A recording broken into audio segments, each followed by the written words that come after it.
Chapter 6, My Genius Idea. We all felt bad for Dr. Brad. It would be a bummer to lose your job to a toilet seat. But the other teachers were really excited about Party Pooper. "I want to buy one," said Mrs. Ruby. "Me too," said Miss Hannah. "Me 3, said Mrs. Yonkers. "We don't have any Party Poopers to sell yet," said Mrs. Master. "Before we can sell it, we need to raise some money." "Why?" asked Mr. Cooper. "People are going to give us money when they buy the toilet seat, right?" "Yes," said Mrs. Master, "but we have to get a factory to build more Party Poopers so we have something to sell.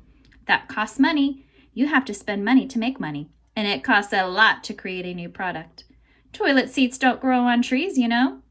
That would be cool if toilet seats did grow on trees. Of course, if toilet seats grew on trees, there would be no reason to start a company to sell them. You could just pick them off the trees, like fruit. Mrs. Master said we needed to make 1,000 toilet seats to start. Then, if sales were good, we would tell the factory to make another 1,000.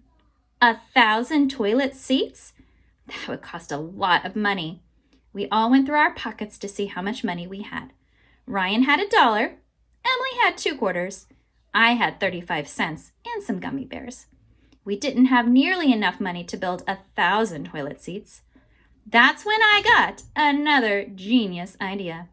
"Hey," I said, "in NASCAR they have stickers with company logos all over the cars. Like Burger King will pay money so they can put their logo on the car. What if we did that with Party Pooper?" "Burger King isn't going to put their logo on a toilet seat," Andrea told me.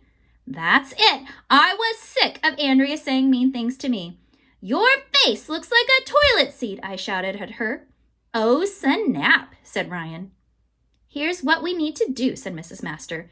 "We need to get investors, grown-ups who will pay money to buy shares in our company. Then, if the company makes money, the investors will get some of the profits."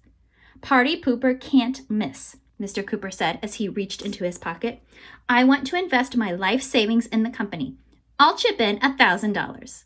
"Wow!" we all said, which is Mom, upside down. 1,000 is 1 less than 1,000,000. I'm not so sure that they got their math right there, guys. Mr. Cooper wrote out a check and gave it to Mrs. Master. "I'll invest $8,000 too," said Mrs. Ruby. "I want to buy a piece of the company." "Me too," said Miss Hannah. "Me 3," said Mrs. Yonkers. "Me 4," said Mr. Klutz.